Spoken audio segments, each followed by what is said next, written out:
De entre los 5 libros del volumen bíblico conocido como los profetas mayores, Isaías encabeza la lista. Allá en Isaías capítulo 1, versículo 1, encontramos la presentación que el autor de este maravilloso libro profético hace.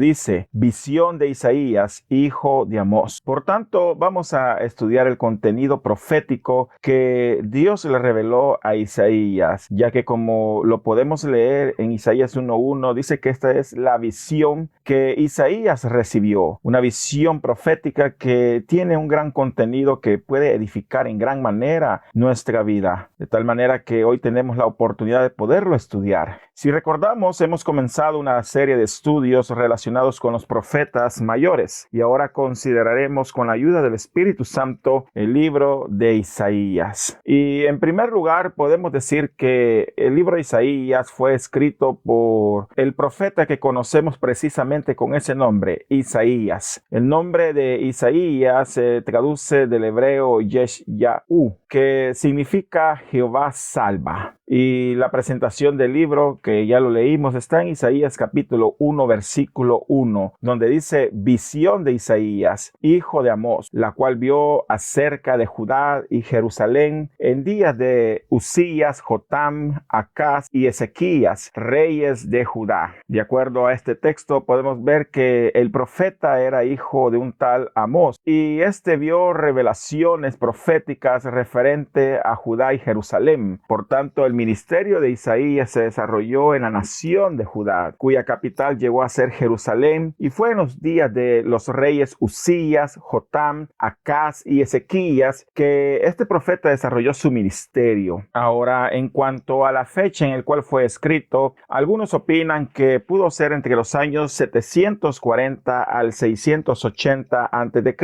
Si hablamos en cuanto a la temática de Isaías, Isaías contiene una serie de profecías en contra de los pecados de la nación de Israel, así como juicios hacia otras naciones y profecías mesiánicas. El libro de Isaías es llamado el quinto evangelio porque posee muchas profecías de carácter mesiánico, como lo vamos a ver más adelante, profecías que tienen su cumplimiento en los evangelios. Se cree que Isaías fue muerto en los tiempos del rey Manasés. Manasés fue uno de los reyes malos en el reino del sur y se cree que fue muerto por medio de ser aserrado. Así es el tipo de muerte que se cree que tuvo Isaías. Fue aserrado por el rey Manasés. Ahora, en Isaías encontramos que este profeta tenía 2 hijos. El primero se llamó Sear-Jasub y su nombre aparece allá en Isaías capítulo 7, versículo 3. Ahí dice, entonces dijo Jehová a Isaías, sal ahora al encuentro de Acaz, tú y Sear-Jasub, tu hijo, al extremo del acueducto del estanque de arriba, en el camino de la heredad del lavador. Aquí podemos ver cómo aparece el nombre del primer hijo de Isaías, Sear-Jasub. Luego, allá en Isaías capítulo 8, versículo 3, aparece el nombre del segundo hijo de Isaías. Se conoció con el nombre de Maher-Salal-Hasbaz. Y dice, y me llegué a la profetisa, la cual concibió y dio a luz un hijo. Y me dijo Jehová, ponle por nombre Maher-Salal-Hasbaz. Así que a través de estos 2 textos podemos encontrar que Isaías tuvo 2 hijos. Ahora, es interesante considerar también lo que significa el nombre de cada uno de los hijos de Isaías. Por ejemplo, Sear-Jasub significa un remanente volverá, mientras que Maher-Salal-Hasbaz significa el despojo se apresura, la presa se precipita. Y estos nombres que sus hijos tienen hacen referencia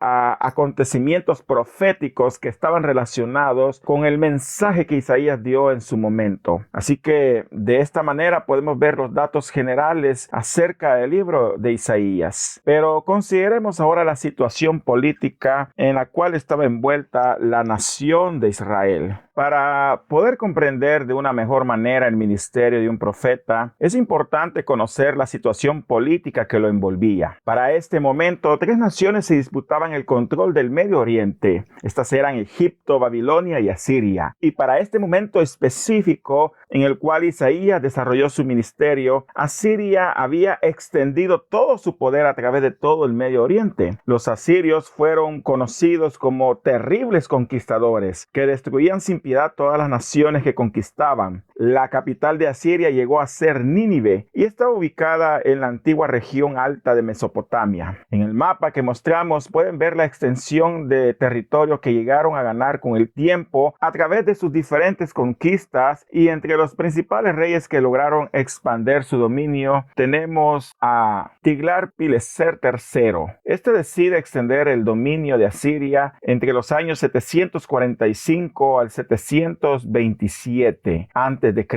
Luego, otro de los reyes importantes que logró una expansión significativa fue Sargón III, el cual es famoso porque es el rey que conquista el reino del norte de Israel. Allá en el segundo libro de Reyes, capítulo 17, versículo 6, tenemos cómo Asiria finalmente conquista a Israel. El reino del norte cae y todos los israelitas son deportados a Babilonia, quedando intacto únicamente la parte sur de Israel, es decir, el reino del sur, que era Judá, cuya capital llegó a ser Jerusalén. Pero en el caso del reino del norte, en el caso específico de Israel, el reino del norte, cuya capital era Samaria, estos cayeron finalmente bajo la opresión y la conquista de los asirios. Todos los israelitas fueron deportados y el rey Sargón III decide enviar y colonizar el reino del norte con gentiles, con personas de otras nacionalidades. Pero el furor de Jehová se encendió en contra de ellos y estos eran muertos por leones y fieras salvajes. Al ver esto, el rey Sargón decidió enviar de regreso a algunos israelitas para que estos les enseñasen a los habitantes de esa tierra cómo tratar con este Dios. Y así pasó. La situación fue que cuando los israelitas llegaron y se mezclaron con los gentiles, con las personas extranjeras que el rey Sargón había llevado para habitar en el reino del norte, esta mezcla, esta unión dio como origen una nueva generación de mestizos que se conoció con el nombre de samaritano. Y en este sentido, un samaritano es precisamente esto, es el resultado de la unión entre un gentil y un israelita. Esto ocurrió allá en el año 722 a.C. aproximadamente. Luego, si consideramos otro de los reyes importantes de Asiria, fue Sennacherib. Este es famoso porque es el rey que decide invadir Jerusalén, invade el reino de Jerusalén en tiempos de Ezequías y blasfema en contra de Dios, diciéndole a Ezequías que no había ningún Dios que lo podía salvar de sus manos, porque así como había destruido a los dioses de otras naciones, el Dios de él no sería rival y ellos no escaparían ante la tragedia que les esperaba en manos de Sennacherib. Sin embargo, Ezequías, el rey de Judá, entró delante de Dios en el templo junto con el profeta Isaías y lamentaron en gran manera las palabras blasfemas de Sennacherib. Dios responde y un ángel extermina a todo el ejército asirio y así Sennacherib huye de regreso a Siria totalmente humillado. Todo esto lo podemos encontrar allá en el segundo libro de Crónicas, capítulo 32, también en el segundo libro de Reyes, capítulo 18, versículos que van del 13 al 37, y en Isaías, capítulo 36, versículo 1 al 22. Así que, como pueden ver, esta era la situación política que envolvía a todo el Medio Oriente y a la nación de Israel en aquel entonces. Pero también hablemos acerca de la situación política en el Reino del Sur, que fue el lugar donde Isaías desarrolló su ministerio. De acuerdo a Isaías 1:1, su ministerio se desarrolló durante el reinado de Usías, Jotam, Acaz y Ezequías, lo que significa que su ministerio profético se desarrolló principalmente en el Reino del Sur, como ya lo dijimos, es decir, en Judá, cuya capital fue Jerusalén. Sin embargo, hasta el reinado de Acaz, el reino del norte aún permanecía de pie, pero fue durante el reinado de Oseas, rey de Israel y contemporáneo de Acaz, rey de Judá, que Israel cayó en manos de los asirios y los sobrevivientes fueron deportados a Babilonia. Por tanto, de Usías a Acaz, el reino del norte aún permanecía de pie, pero durante el reinado de Ezequías ya había caído en manos de los asirios y durante este tiempo Isaías ejerció comenzó su ministerio.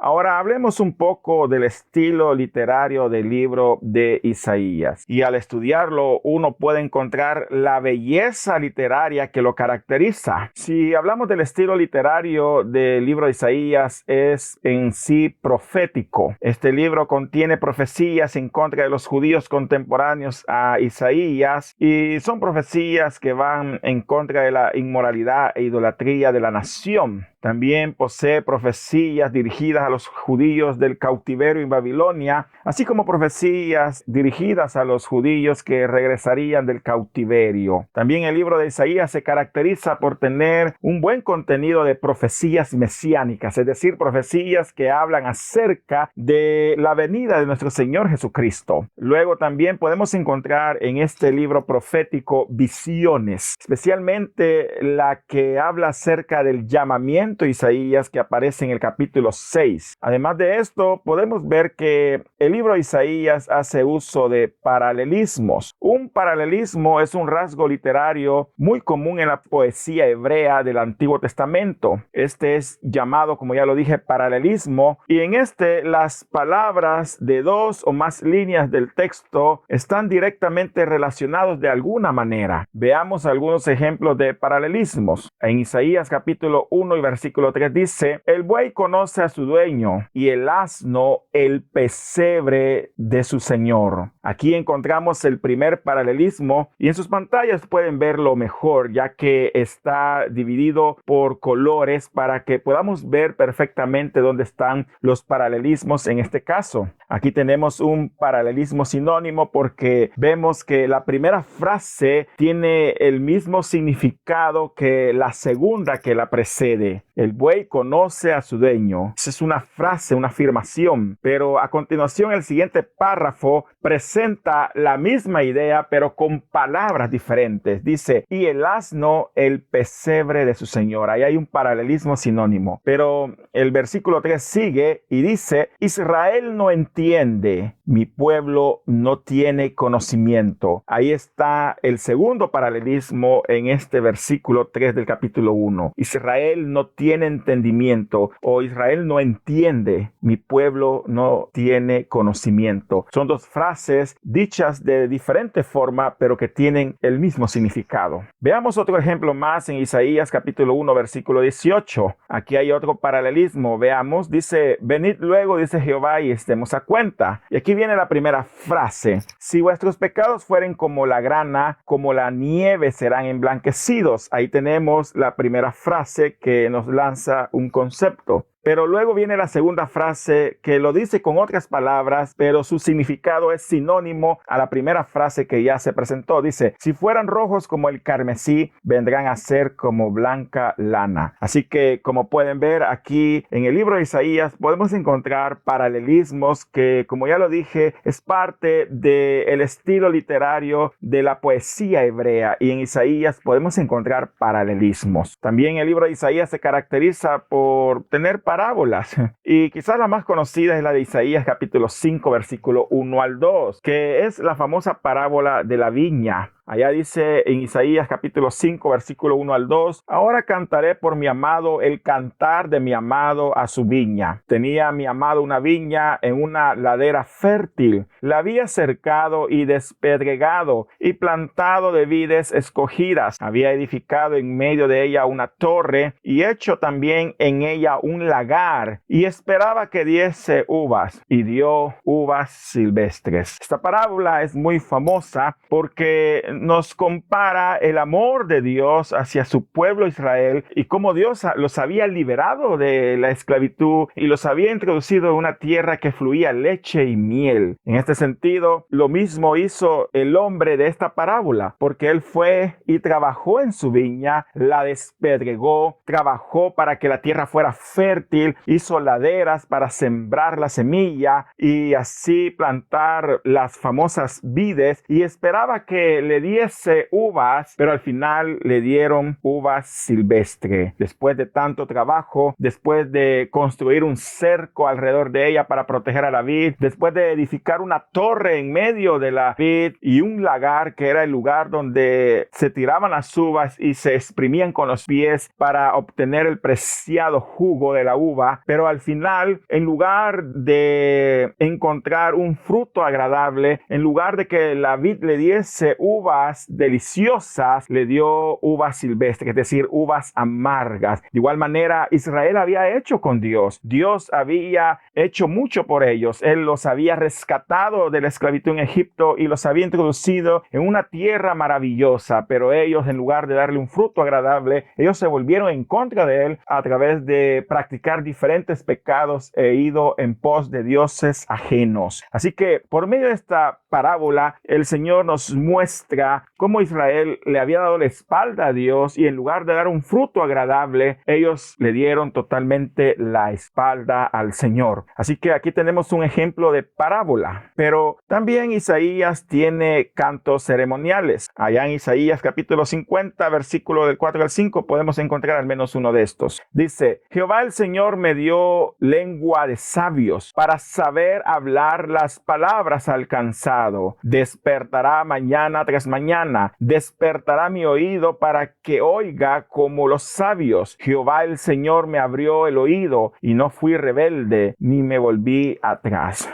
Así que a través de todos estos ejemplos podemos considerar la belleza literaria del libro de Isaías. Pero hablemos un poco en cuanto al llamamiento que este profeta recibió. Y lo encontramos allá en Isaías capítulo 6, versículos 1 al 8. Estos dicen: en el año que murió el rey Uzías, vi yo al Señor sentado sobre un trono alto y sublime, y sus faldas llenaban el templo. Aquí podemos considerar en este primer versículo la visión increíble que el profeta recibió cuando Dios lo llamó a su ministerio. Él dice que fue justo cuando murió el rey Uzías. Uzías había sido uno de los reyes de Judá durante un buen tiempo, y durante el inicio de su reinado fue un rey bueno, un rey que anduvo de acuerdo a la voluntad del Señor, y por tal motivo Dios lo bendijo en gran manera, de tal forma que llegó a doblegar a todos sus enemigos. Nadie le pudo hacer frente durante el tiempo que el Señor lo respaldó. Hizo grandes riquezas, edificó grandes torres, fortificó en gran manera la nación de Judá e hizo grandes inventos. Pero todo esto lamentablemente llenó de orgullo su corazón, y esto fue su ruina, ya que trató de desobedecer al Señor y trató de quemar incienso en el templo del Señor cuando esta era una labor que solamente los levitas podían hacer. Por tal motivo el Señor lo hirió con lepra en la cara, y los días de Uzías, los últimos días de este rey, lamentablemente fueron malos. A lo mejor Isaías admiraba mucho a este rey, porque si bien es cierto sus últimos días fueron malos, pero durante el principio de su reino y buena parte de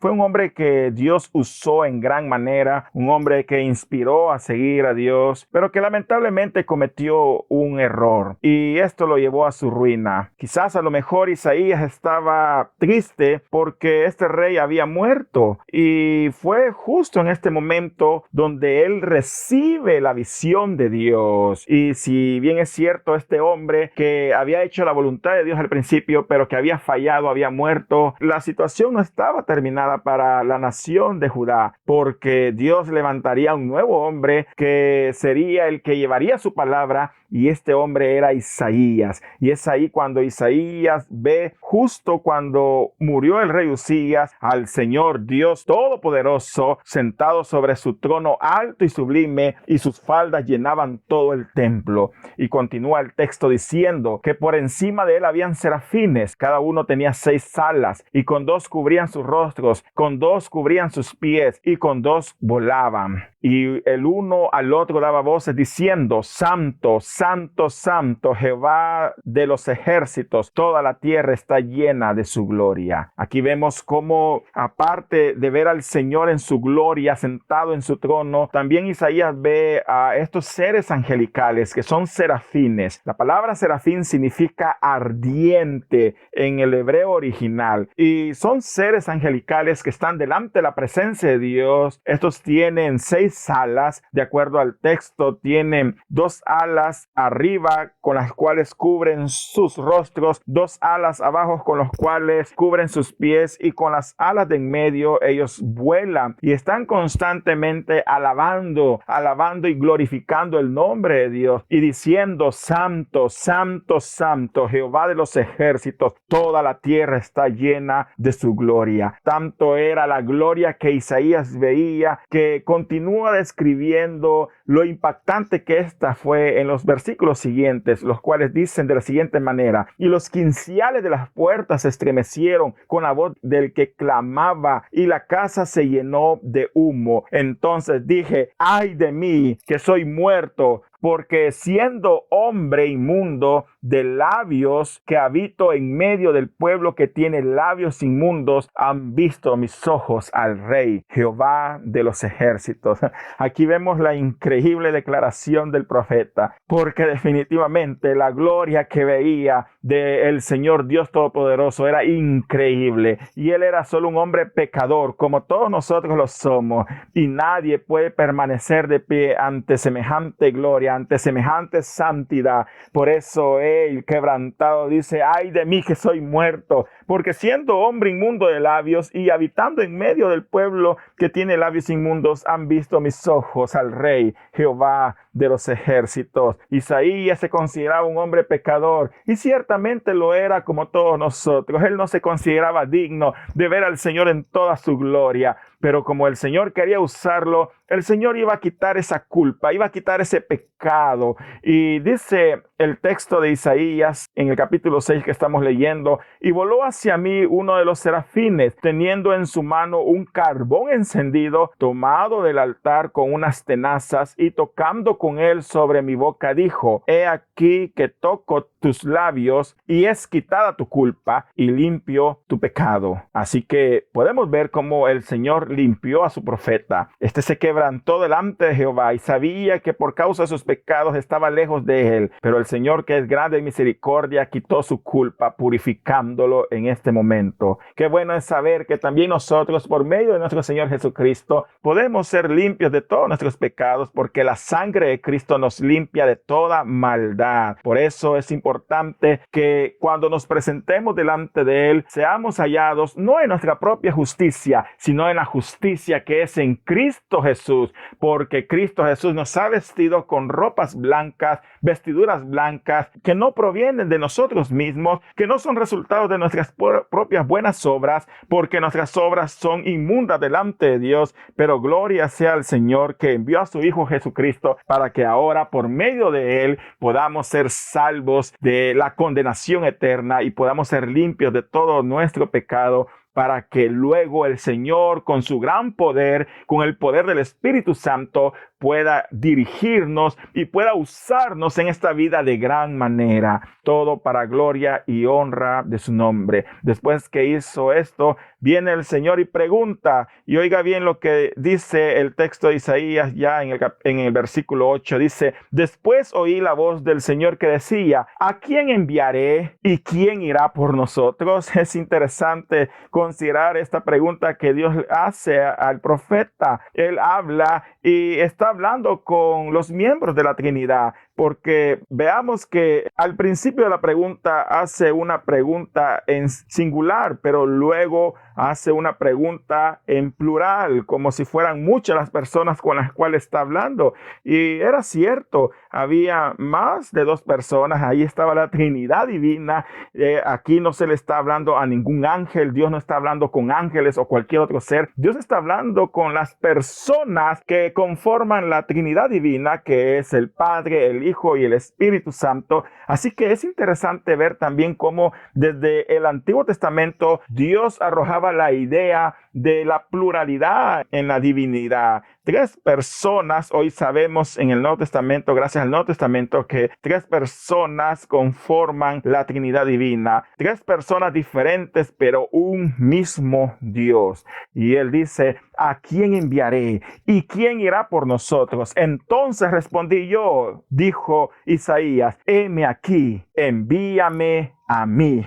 Y a partir de este momento, Dios llama a su profeta y comienza Isaías a profetizar y a recibir el mensaje de Dios, un mensaje que queremos estudiar con la ayuda del Espíritu Santo. Si bien es cierto, el libro de Isaías es extenso y una hora no nos alcanzaría para considerar lo maravilloso de este libro, pero con la ayuda del Señor trataremos de hacer una sinopsis, un resumen, un sumario acerca de los principales contenidos de este maravilloso libro. Así que comencemos a considerar el contenido de Isaías. Bueno, si queremos estudiar el libro de Isaías, generalmente cuando se estudia, se divide en tres partes. Es decir, Isaías puede ser dividido, su contenido se puede dividir en tres partes. La primera parte va desde Isaías capítulo 1 al 39 y este contenido está orientado a mostrar profecías en contra de los judíos contemporáneos a Isaías. Es decir, fueron profecías que Isaías dio a judíos que vivieron o fueron contemporáneos a él durante el tiempo en el que el profeta estuvo vivo. Y estas profecías fueron dirigidas a ellos debido a su inmoralidad e idolatría. Así podemos ver que los capítulos que van del 1 al 12 nos hablan de la maldad de Israel y su llamamiento a abandonar sus pecados. Los capítulos que van del 13 al 24 nos hablan acerca de profecías en contra del pecado de otras naciones extranjeras. Aquí vemos que también Isaías dirigió profecías en contra de naciones que eran extranjeras, donde Dios les advertía el juicio que venía sobre de ellas por causa de sus pecados. También allá en los capítulos 24 y 27 podemos encontrar lo que algunos llaman un pequeño apocalipsis.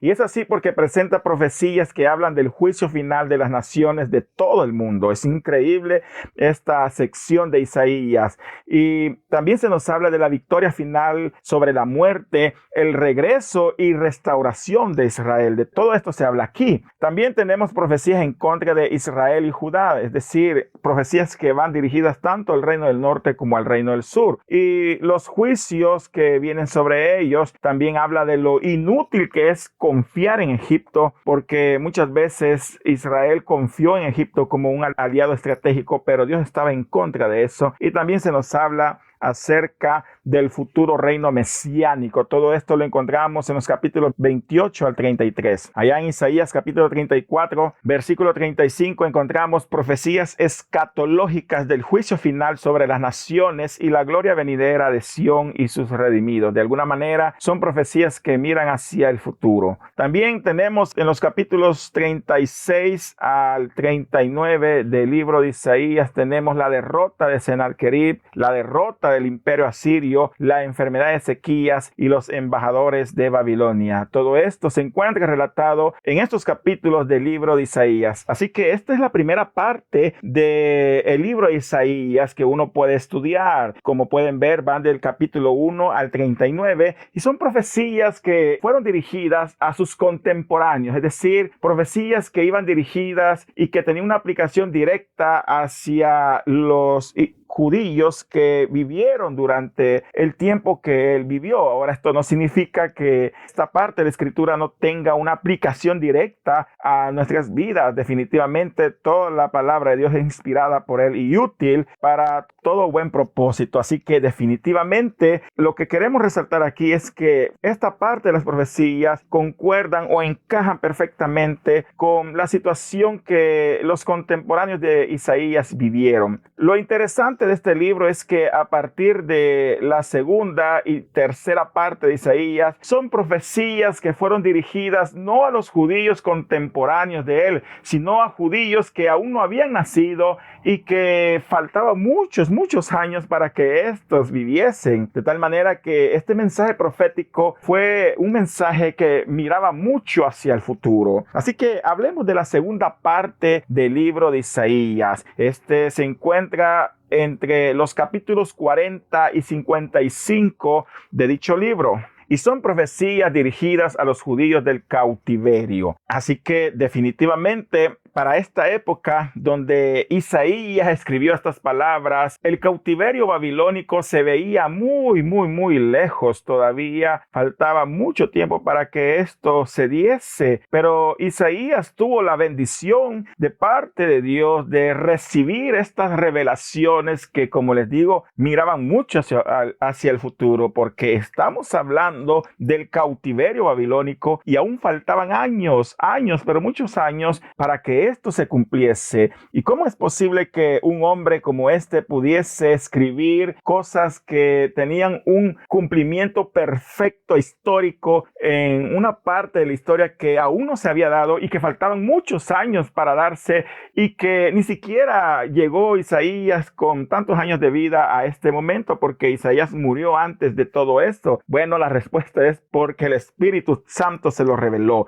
y porque la palabra de Dios, o mejor dicho, la Biblia es la palabra de Dios, y estas profecías son una evidencia más de que verdaderamente Dios existe y que la Biblia es su palabra, la palabra inspirada por Dios, porque esta parte de aquí tiene una exactitud histórica, un cumplimiento histórico increíble que demuestra la veracidad de la palabra de Dios. Ahora, si consideramos un poco de qué es lo que nos habla Isaías en estos capítulos que van del 40 al 55, tenemos que en el capítulo 40 y 41 se nos habla del consuelo para Sión, el futuro advenimiento del precursor del Mesías. Es decir, son profecías que nos hablan de la venida de Juan el Bautista. Luego tenemos en el capítulo 42 la venida del siervo de Jehová. Este es nuestro Señor Jesucristo, aquel en quien Dios tiene contentamiento. También el capítulo 43 nos habla de Jehová, el Redentor de Israel, quien borra sus pecados. Allá en el capítulo 44 vemos a Jehová, el Dios único, y lo insensato de adorar dioses hechos por manos humanas. También en los capítulos que van del 45 al 46 tenemos el mensaje a Ciro,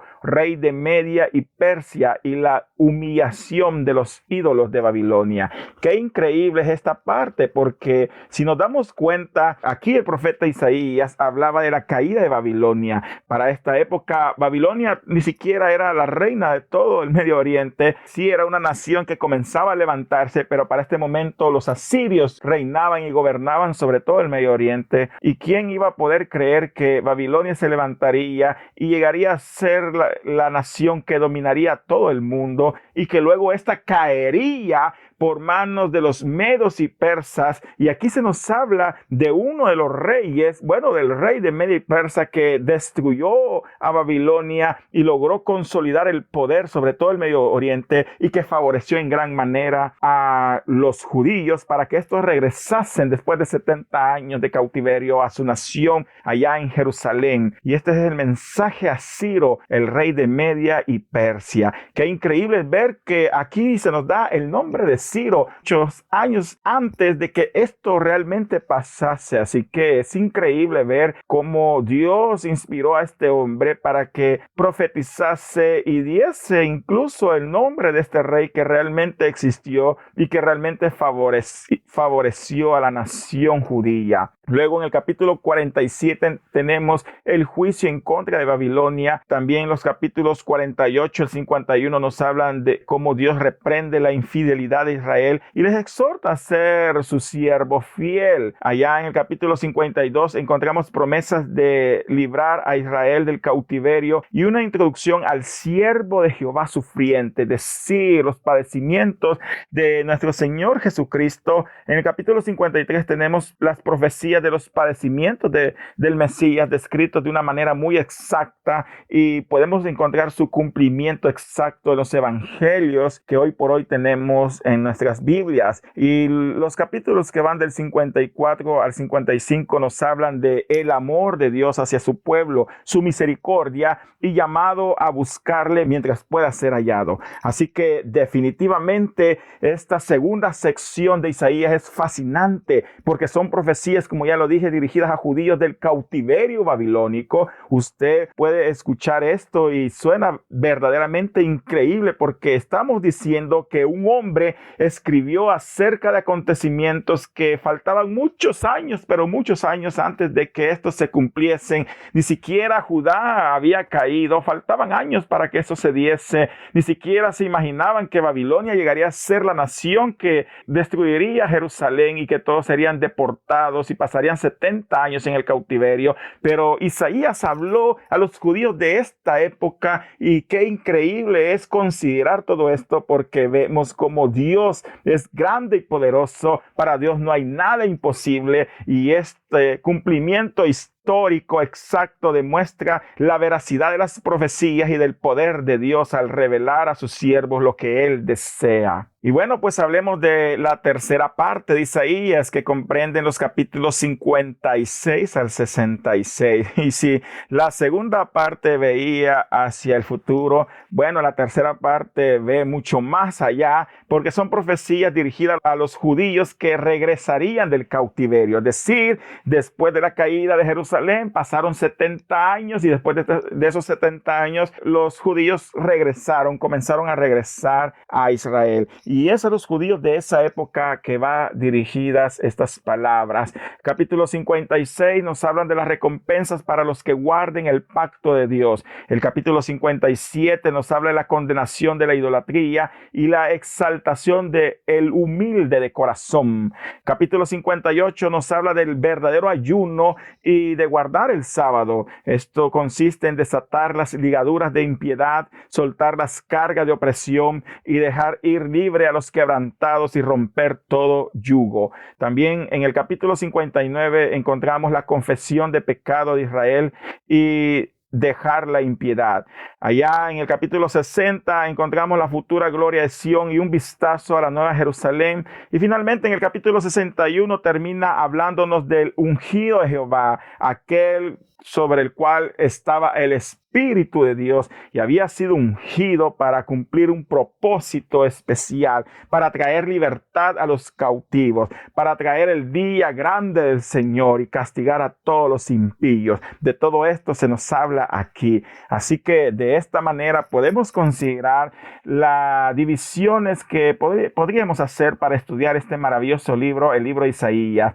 Como les dije, vamos a hacer un recuento. La primera parte son profecías en contra de los judíos contemporáneos a Isaías debido a su inmoralidad e idolatría, que van del capítulo 1 al 39. Los capítulos 40 al 55 nos hablan de profecías a los judíos del cautiverio en Babilonia. Y finalmente la tercera parte habla acerca de profecías a los judíos que regresarían del cautiverio, que va de Isaías 56 al 66. Así que este es el contenido que este libro tiene, tratado de resumirlo, tratando de resaltar las principales partes importantes de todo esto. Ahora bien, con el tiempo se desarrolló una nueva forma de pensamiento o teorías, lo voy a decir así, en cuanto a la autoría de este libro, especialmente porque, como ya les dije, podemos dividir el libro de Isaías en tres partes y cada parte va dirigida a judíos judíos que vivieron en diferentes épocas. Tenemos el contenido dirigido a judíos contemporáneos a Isaías, tenemos el contenido dirigido a judíos de la época del cautiverio en Babilonia durante todos esos 70 años, y luego de 70 años tenemos las palabras o el contenido del libro dirigido a judíos que regresarían después del cautiverio en Babilonia. Así que tenemos, digámoslo así, 3 generaciones a las cuales este contenido profético es dirigido. Ahora, a algunas personas les parece bien difícil creer que Dios le haya podido revelar a un solo hombre estos acontecimientos proféticos, porque ¿cómo es posible que un hombre haya escrito acerca de Ciro, por ejemplo, o acerca de la caída de Babilonia, o haya mencionado al rey de Media y Persia, que eran acontecimientos que estaban muy lejos en el futuro? ¿Cómo es posible que un hombre haya escrito profecías que anunciaban acontecimientos históricos y que ciertamente tuvieron su cumplimiento a lo largo de la historia? Bueno, para algunos hombres la explicación más sensata es pensar que cada contenido fue escrito en diferente época y por diferentes hombres, y luego vino la tradición judía y lo que hizo fue unir estos 3 contenidos y encuadernarlos, digámoslo así, bajo un solo volumen al cual llamaron Isaías. Así nace esta posición de la alta crítica, que sostiene que el libro de Isaías se compone de 3 colecciones separadas de oráculos. Esta posición fue desarrollada principalmente por Bernard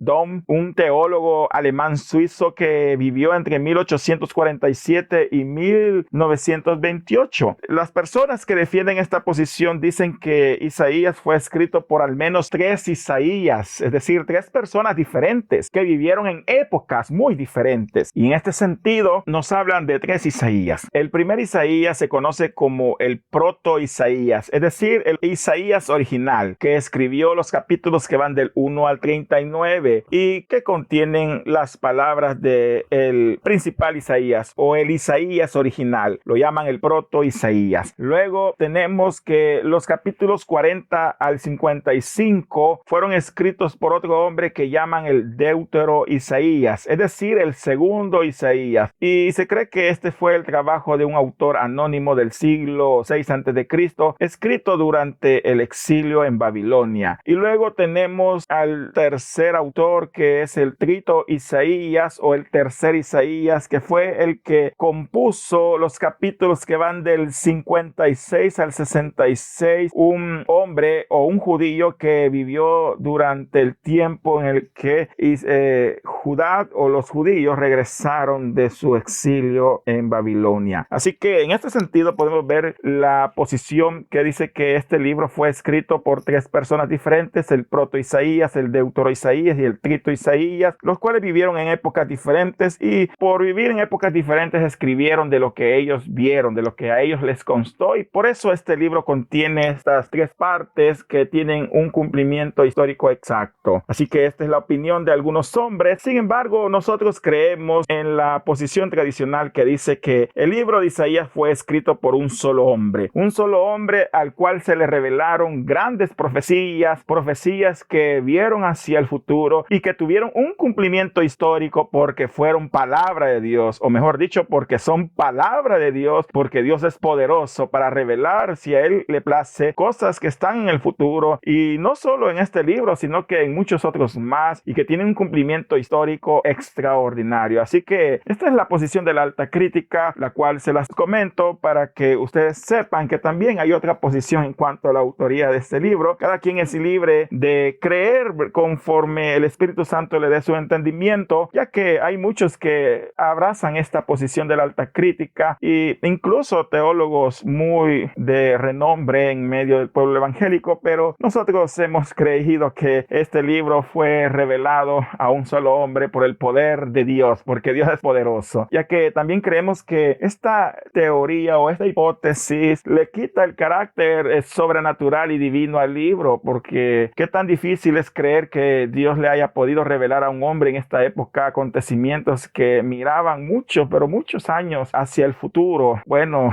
la verdad que nosotros creemos que para Dios no hay nada imposible, pero como les digo, cada quien es libre de considerar lo que el Espíritu Santo le ayude a entender. comprender. Y bueno, también el libro de Isaías es conocido como el quinto evangelio. Y no quisiéramos finalizar esta sección sin hablar de esto, porque el libro de Isaías contiene un enorme contenido de profecías mesiánicas. ¿Qué son las profecías mesiánicas? Bueno, son profecías que hablan acerca de la vida de nuestro Señor Jesucristo. La palabra Mesías en el hebreo original significa ungido, el ungido de Dios. En el griego se conoce con el nombre de Cristo. Mesías y Cristo son palabras equivalentes que significan en diferentes idiomas hebreo y griego lo mismo, ungido. Y Jesucristo es el Mesías. Ahora, si consideramos por un momento el libro de Isaías, podemos encontrar muchas profecías que tienen un cumplimiento extraordinario y exacto en el Nuevo Testamento. Hablemos rápidamente un poco de esto. Por ejemplo, se nos dice que el Mesías sería el heredero del trono de David, de acuerdo a Isaías 9:7, y tuvo su cumplimiento en Mateo 1:1. También habló que nacería de una virgen, de acuerdo a Isaías 7:14, lo cual se cumple en Mateo 1:18. También nos habla de su rechazo por los judíos, esto allá en Isaías capítulo 53, versículo 3, y se cumple allá en Juan 1:11. Además de esto, tenemos que el Mesías sería golpeado y escupido, de acuerdo a Isaías 56, y tiene un cumplimiento allá en Marcos 14:65. Nos habla de su ministerio en Galilea, de acuerdo a Isaías 9, del 1 al 2, y lo podemos corroborar en Mateo capítulo 4, versículos 12 al 16. También se nos dice que el Mesías permanecería en silencio cuando fuese acusado. Esto lo vemos en Isaías 53:7, y tuvo su cumplimiento en Mateo 27, del 13 al 14. También se nos habla de que el Mesías sufriría en sustitución por nosotros. Esto allá en Isaías 53, versículo 4 al 5, y se cumple en Mateo 8, 16 al 17. También sería crucificado con pecadores. Esto de acuerdo a Isaías 53, 12, y tiene su cumplimiento en Mateo 27, 38. Y finalmente, otro ejemplo de profecía mesiánica sería la de Isaías 53, 9, que nos habla de que el Mesías sería sepultado con los impíos. Esto de acuerdo a Mateo 27, 57 al 60, tiene un cumplimiento exacto. Así que, como podemos ver, Isaías ha ganado también el título del quinto evangelio porque posee un enorme contenido de profecías mesiánicas que tienen su cumplimiento exacto en el Nuevo Testamento. Así que esto es lo que podemos decir así de una forma muy resumida, tratando de subrayar o sobresalir los temas más importantes que Isaías tiene. Pero el libro en sí es maravilloso, es increíble. Les recomiendo que lo lean, ya que es una bendición que Dios nos haya permitido conocer su palabra. Y entre los libros maravillosos de la Biblia, entre los 66 libros increíbles que la Biblia tiene, Isaías es uno de ellos y es conocido como uno de los profetas mayores. Isaías encabeza la lista, y con la ayuda del Señor vamos a seguir estudiando el resto de profetas mayores que, como ya lo dije, son Isaías, Jeremías, Lamentaciones, Ezequiel y Daniel. Por hoy hemos terminado este tema y esperamos poder volver a continuar con este estudio en una próxima ocasión, si el Señor nos lo permite. Así que oremos y demos gracias al Señor. Padre que estás en los cielos, gracias te damos, Señor, por este tiempo de estudio que nos has regalado. Gracias, Espíritu Santo, porque sabemos que tú es el que nos ayudas a comprender, a discernir mejor, Señor, tu palabra. Te pedimos, Señor, que este estudio sea de bendición para cada uno de nosotros, que nos edifique y nos ayudes tú a ponerlo por obra, Señor. Gracias, Señor, por el contenido de este libro maravilloso de Isaías. Gracias, Señor, porque hoy por hoy está dentro del canon bíblico, Señor. Gracias por todo, Padre bendito. Bendice nuestras vidas, aquellos que nos escuchan, bendícelos en gran manera, para que podamos seguir perseverando en la fe, confiando únicamente en ti como el Señor de nuestras vidas, Señor. En el nombre de Jesús oramos. Gracias, papito lindo. Amén y amén.